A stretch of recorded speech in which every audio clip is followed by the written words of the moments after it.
अकोला परिसरामध्ये स्वागत करतो।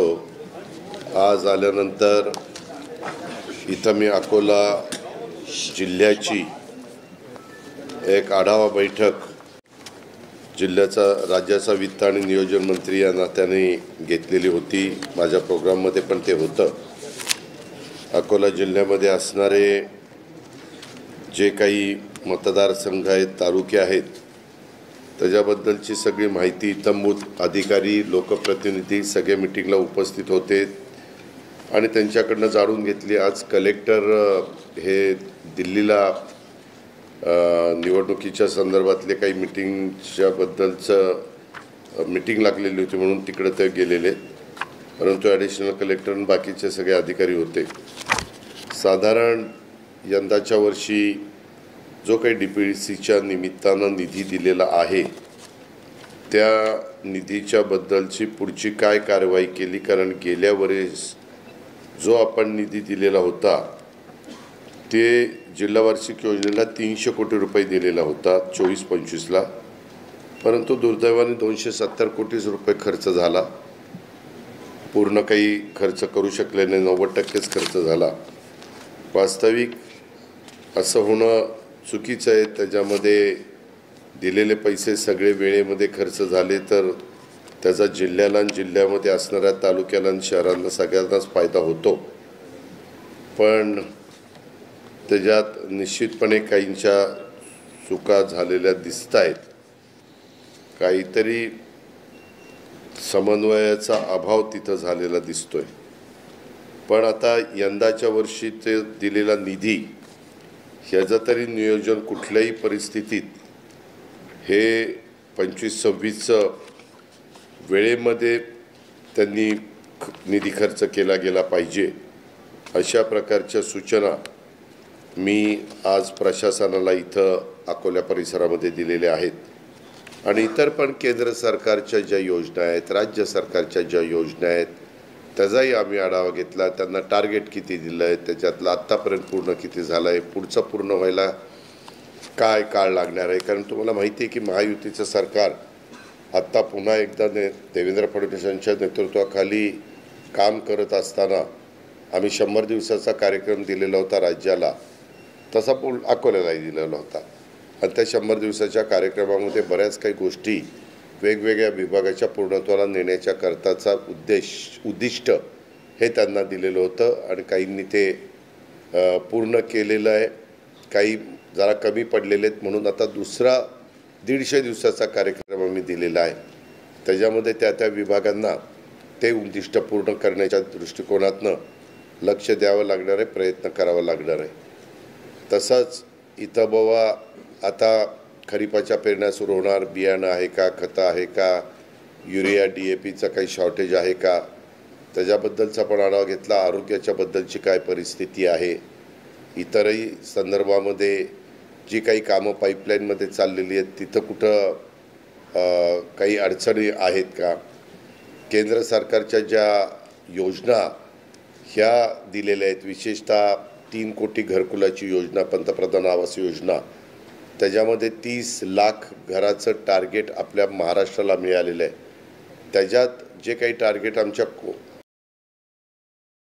त्याच्याबद्दल थोडंसं अजून गतीनं काम करण्याची गरज आहे। तर ते आता 150 दिवसाच्या कार्यक्रमामध्ये ते काम गतीनं पूर्णत्वाला नेण्याच्याबद्दलची कारवाई करावी अशाही पद्धतीच्या आदेश दिले गेलेले आहेत। आणि इतर पण सार्वजनिक आरोग्य किंवा वैद्यकीय शिक्षण विभागाशी संबंधित आमचे हॉस्पिटल आणि प्राथमिक आरोग्य केंद्र याच्याबद्दल पण जी काही मशिनरी आहे त्याच्यात कुठली अडचण आहे का, स्टाफ आहे का, तिथं कुठं काही कमतरता आहे का, अशाही बद्दलची आम्ही माहिती घेतली। यंदा 10 कोटी वृक्ष लागवडीचा कार्यक्रम राज्य सरकारने हातामध्ये घेतलेला आहे, पण पुढच्या वर्षीचं टार्गेट आमचं 25 कोटीचं आहे। त्याच्यामुळे आत्तापासूनच रोपं तयार करण्याच्याबद्दल नर्सऱ्या आम्हाला डेव्हलप करावं लागणार आहे, किंवा आमच्या ज्या पूर्वीच्या नर्सऱ्या वन विभाग, सोशल फॉरेस्ट्री वगैरेच्या आहेत त्याच्यात पण ती व्यवस्था ही करण्याच्याबद्दल आम्ही वन विभागाला सूचनाच्या बैठकीच्या निमित्तानं दिलेले आहेत आणि पुढचे 4 वर्ष म्हणजे आता यंदा 10 कोटी पण त्याच्या पुढे राहिलेले 4 वर्ष 25 25 25 25 अशा कोटीचं टार्गेट राज्य सरकारने हातामध्ये घेतलेलं आणि त्याच्यात कॅम्पा म्हणून जो काही आमचा निधी असतो तो साधारण 3000 कोटीच्या पुढं आहे। त्याचाही वापर ही रोपं तयार करणं आणि प्लांटेशन करणं आणि ती झाडं उद्याच्या 3 वर्षाच्या करता जगवणं, त्याच्यामध्ये वेळ पडली तर मनरेगाचा उपयोग करून घेणं, अशा गोष्टीचा पण आढावा आम्ही आजच्या निमित्तानं घेतलेला आहे। आणि इतर विमानतळाच्या बद्दलचा एक इथला प्रश्न बरेच वर्ष प्रलंबित आहे। आता आपली काही रुंदी जी आहे ती साधारण 226 मीटरची आहे आणि ॲक्च्युली धावपट्टीला 45 मीटरची रुंदी लागते, पण धावपट्टी सोडून दोन्ही बाजूला जी रुंदी लागते ती 226 आहे। परंतु नांदेड अंदमान निकोबारचे विमानतळाची रुंदी ह्या दोन्ही बाजूच्या जर धावपट्टीच्या वॉल कंपाऊंड बघितलं तर ते 200 मीटरमध्ये बसलेलं आहे आणि 226 मीटर आत्ता जागा ताब्यात आहे। पण सेंट्रल गव्हर्नमेंटचं हवाई उड्डाण मंत्रालय असं म्हणत आहे की आम्हाला अजून ती रुंद पाहिजे। मी आत्ता मुरलीधर मोहोळ साहेबांना, राज्यमंत्री महोदय ते त्यांना फोन लावण्याचा प्रयत्न केला, परंतु अजून माझा त्यांचा संपर्क झाला नाही। मी त्यांना विचारणार आहे की बाबा हा तुमच्या ताब्यामध्ये आहे, आपल्या गव्हर्नमेंटचं MADC आहे त्यांच्याकडं नाही आहे, तर सेंट्रलकडं असल्यामुळं जसं आपल्या अमरावतीचा विमानतळाचं त्यांनी काम हातामध्ये घेऊन तिथं नाईट लँडिंग आणि बाकीच्या धावपट्टी वगैरे सगळं डेव्हलप केली, तशा पद्धतीनं इथं पण नाईट लँडिंग आणि इतर गोष्टी करण्याची गरज आहे, जेणेकरून त्या लवकर झाल्या तर उद्योगपती किंवा कुणालाही रात्री अपरात्री यायचं असेल, जायचं असेल दिवसा, तरी कुठली अडचण येता कामा नये। म्हणून मी आमच्या मुरली मोहोळ साहेबांशी बोलून हा प्रश्न कसा निकाली काढता येईल त्याबद्दलचा जरूर प्रयत्न करणार आहे।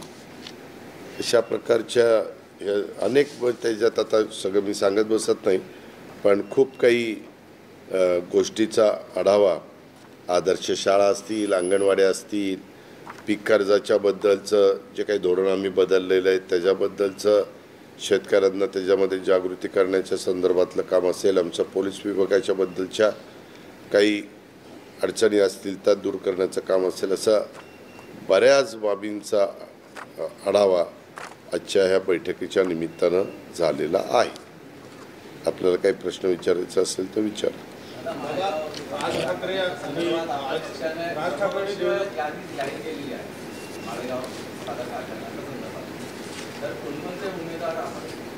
नाही, मी इथं आहे अकोल्यात, मला माहिती नाही, मी माहिती घेऊन सांगतो।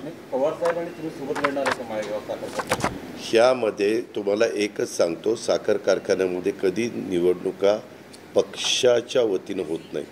आज राज्यस्तरावरच्या ज्या काही सहकारी संस्था आहेत त्या सगळ्यामध्ये वेगवेगळ्या विचाराचे लोक असतात, परंतु सगळे सहकार म्हणून एकत्र लढतात। पहिल्यापासून महाराष्ट्रामध्ये स्वर्गीय यशवंतराव चव्हाण, वसंतराव नाईक, आदरणीय पवारसाहेब अनेकांनी ह्या भागात महाराष्ट्राचं नेतृत्व केलं, तर कधी पण निवडणुका ह्या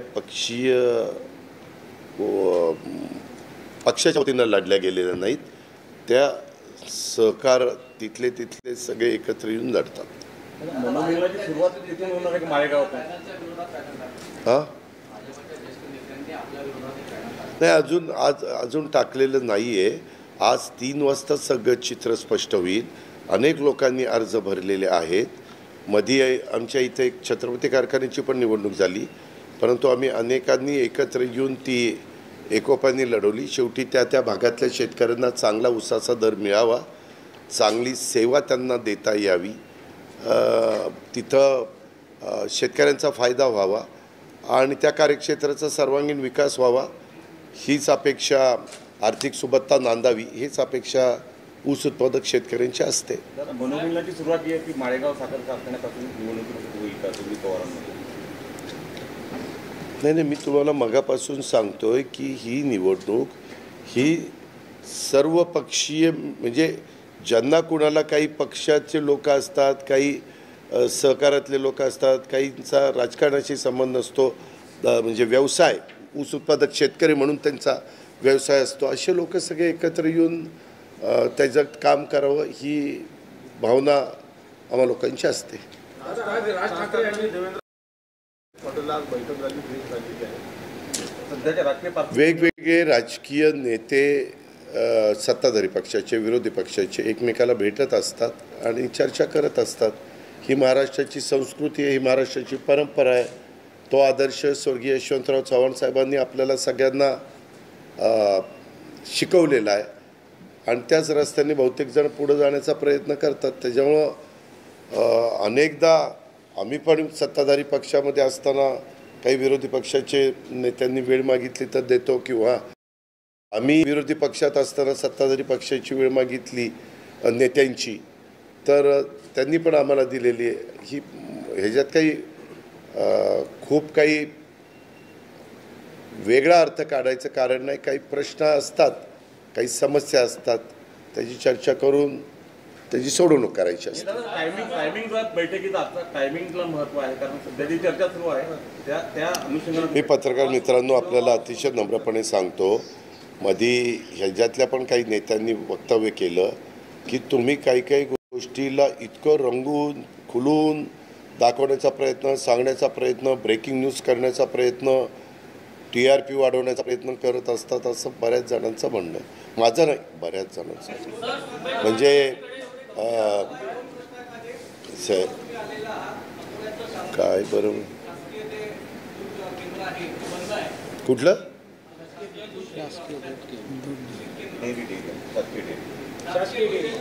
हां मग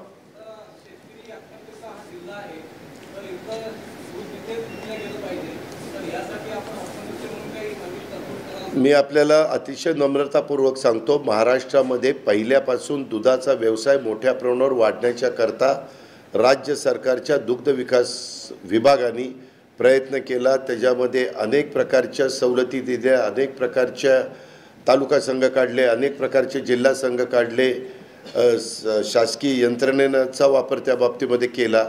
आता हे करत असताना जे शेतकरी पुढे येऊन त्याचा फायदा घेतील, गायांचं वाटप केलं, म्हशींचं वाटप केलं, त्याच्यामध्ये सबसिडी दिली. आत्ता केंद्र सरकारची पण मोठ्या प्रमाणावर मला वाटतं 200 गायींचा 200 म्हशींचा गोठ्या आणि शेड वगैरे त्याचा कार्यक्रम आहे, त्याच्यामध्ये ते पैसे देतात. बँका ह्याच्यामध्ये पैसे देतात.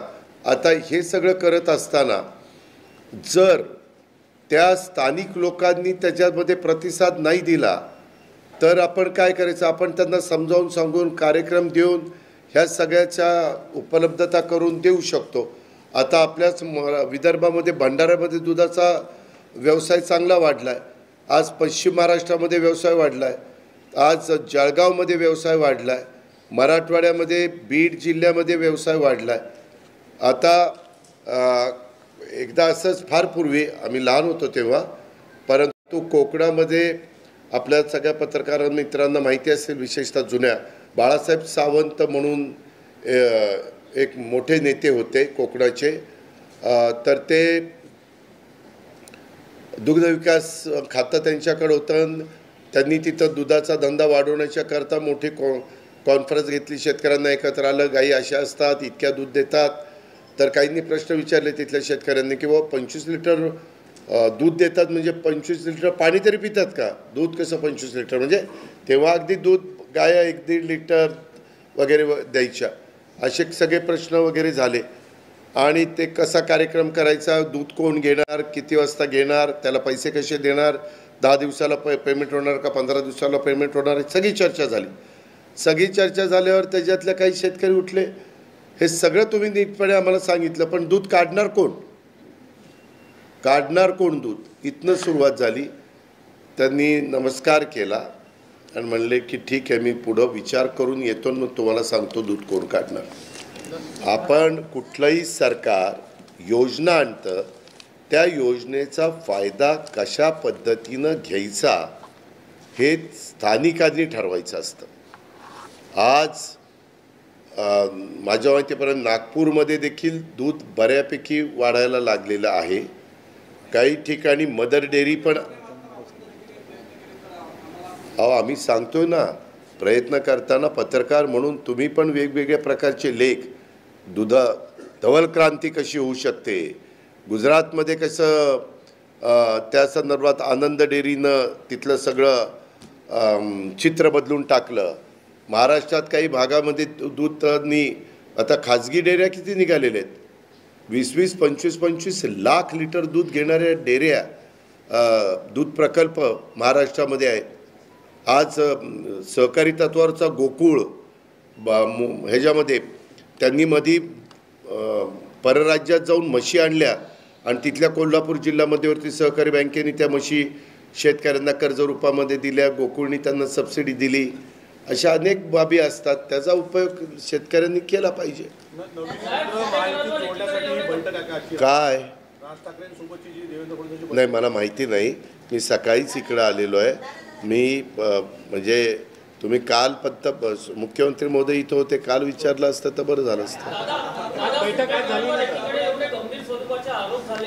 कुणाच्या त्याच्याबद्दल तुम्ही मुख्यमंत्र्यांचं उत्तर ऐकलं? मुख्यमंत्री म्हणाले की ह्याच्यामध्ये तथ्य असेल तर चौकशी करून पुढची योग्य ती का गृह खातं मुख्यमंत्र्यांकडे.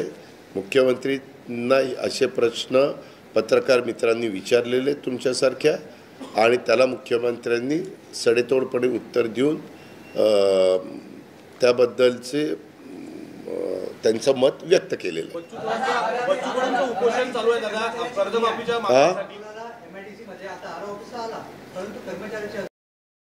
MIDCचे राज्यमंत्री इथं आहेत, घेतील. आणि मी पण मुंबईला उद्या अर्ली मॉर्निंग जाणार आहे. मी उदय सामंतांशी पण बोलीन, अंबलकरांशी पण बोलीन आणि वेलारसूशी पण बोलीन.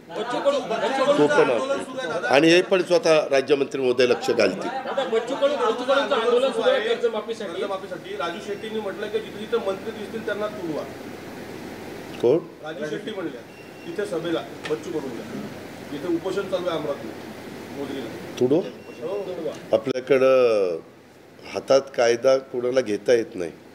संविधानाने हे राज्य आणि हा देश चालतो. घटनेचे शिल्पकार डॉक्टर बाबासाहेब आंबेडकरांनी जी संविधान आपल्याला दिलं आहे, जी घटना दिली, त्या सगळ्याचा आदर करून जम्मू काश्मीरपासून कन्याकुमारीपर्यंत देश चालतो. असं तुडवा मारा ठोका असं नाही चालत. ही ठोकशाही नाही आहे, ही हुकुमशाही नाही आहे, ही लोकशाही आहे. ते त्याच्या संदर्भामध्ये चर्चा करून मार्ग निघू शकतात ना. या संदर्भामध्ये शेतकऱ्यांना कर्जमाफी देणार नाहीच असं सरकार कधीच म्हणलेलं नाही. योग्य वेळी शेतकऱ्यांना कर्जमाफी दिली जाईल.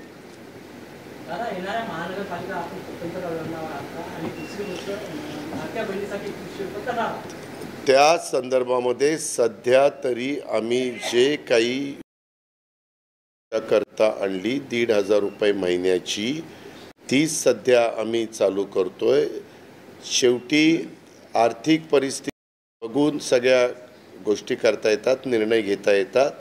आत्ताच्या घडीला तरी आम्ही ते 1,500 रुपये कुठल्याही परिस्थितीत बंद न करता ज्या खरोखरीच त्या बसणाऱ्या आमच्या लाडक्या बहिणी आहेत त्यांना देण्याचं आमचं काम चालू आहे. तशा पद्धतीनं आम्ही देतोय. काय भेटेल का? पिंक रिक्षा हा भेटेल ना.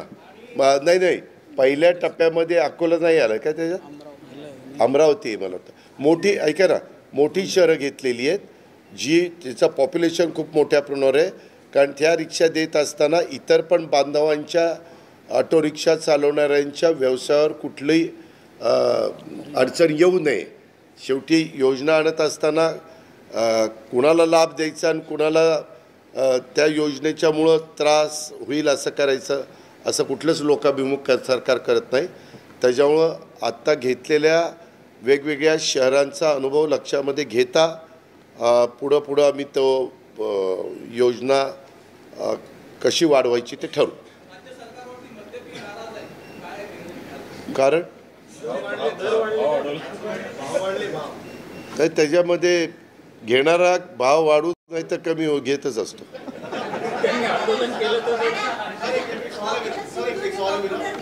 हा हो का, अशा ज्याला अर्थहीन वक्तव्याला काही तुम्ही एक बघितलेलं आहे, तुम्ही सगळे भारतातले भारतीय नागरिक आहात. आपल्या सैन्य दलांनी तिन्ही सैन्य दलांनी कसं, नेव्ही असेल, एअरफोर्स असेल, आपलं हे मिलिटरी असेल, यांनी सगळ्यांनी कसं काम केलं हे आपण पाहिलेलं आहे. आणि त्याच्यातून आपण सगळ्यांनी नेहमीच तुमच्या माझ्या भारताच्या सीमारेषेवर असे कधी प्रश्न निर्माण जेव्हा झाले देशाला स्वातंत्र्य मिळाल्यानंतर तेव्हा सगळे देशातले नागरिक हे मजबूतीनं भारताच्या पाठीशी उभे राहिलेले, देशाच्या जे कोणी नेतृत्व करत असेल त्यांच्या पाठीशी उभं राहिलेला इतिहास आहे आणि आत्ताही तशाच पद्धतीनं घडलेलं आहे. कारगिलच्याही बाबतीमध्ये वाजपेयी साहेब पंतप्रधान असताना सगळेजण त्यांच्या पाठीशी उभे राहिले. आत्ता पण सगळेजण पंतप्रधान नरेंद्र मोदी साहेबांच्या पाठीशी उभे राहिले. त्याच्यानंतर शिष्टमंडळ आपण वेगवेगळ्या राजकीय पक्षाच्या मान्यवरांना त्याचं नेतृत्व घेऊन पाठवली. ते वेगवेगळ्या देशात जाऊन आले. नंतर पंतप्रधानांना पण काल परवा भेटलेले आपण पाहिलेलं आहे. त्याच्यामुळे अशा गोष्टीकडं राजकीय दृष्टिकोनात न नये असं माझं मत आहे. काय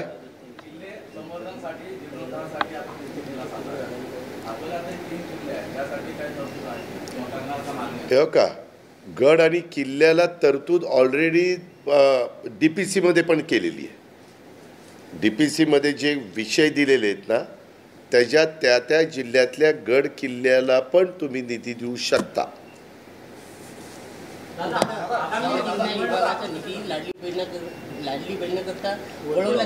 कुठला मी तुम्ही काल का परवा मी भाषण केलेलं किंवा आपल्या मुख्यमंत्र्यांनी पण उत्तर दिलेलं आपल्याला माहीत नाही का? आपण तशा प्रकारे राज्याला निधी देतो, वेगवेगळ्या विभागाला निधी देतो, ते त्या घटकाकरता देत असतो.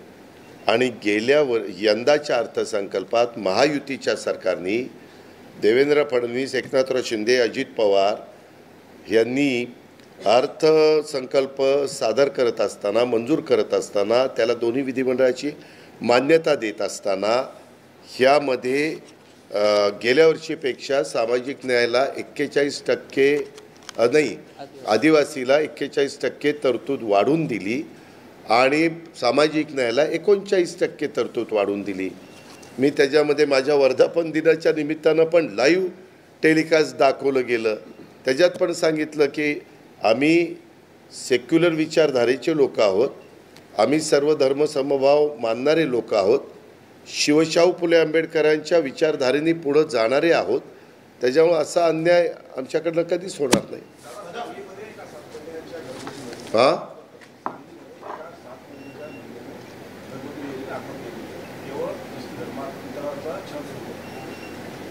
कधी झालं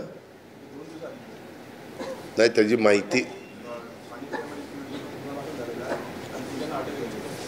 माहिती घेतो. ही फार गंभीर बाब आहे. माहिती घेऊन जे कोणी त्याच्यामध्ये जबाबदार असतील, जे कोणी त्या मृत्यूला कारणीभूत असतील, त्यांच्यावर कायद्याप्रमाणे आमचे पोलीस कारवाई करतील. बियाण्यांसंदर्भात सर, अजित जे कापसाचं बियाणं आहे त्याच्यात तुटवडा आहे आणि आपण आता सांगितलं की तुटक बियाणं. मी काही तासापूर्वी आढावा घेतला. हे सगळे सन्माननीय लोकप्रतिनिधी होते.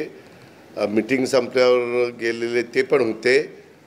तर मला जिल्हा कृषी अधिकाऱ्यांनी सांगितलं की कुठल्याही प्रकारचं शॉर्टेज नाही, फक्त DAPचं जरा शॉर्टेज आहे, परंतु ते कसं ती भरून काढायची याबद्दलचा निर्णय कॅबिनेटला घेतला आहे. तशा सूचना कृषी विभागाला दिल्या.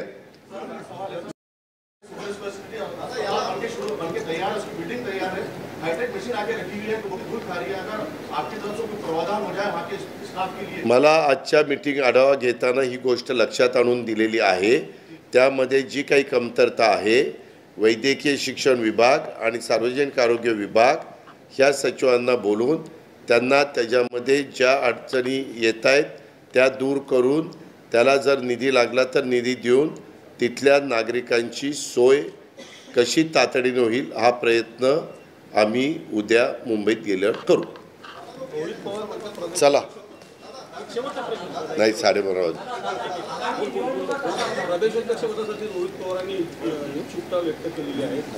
हो का, तुम्ही ज्या पक्षात असता त्या पक्षातल्या सहकाऱ्यांनी काय इच्छा व्यक्त करावी हा त्या पक्षांतर्गत प्रश्न आहे.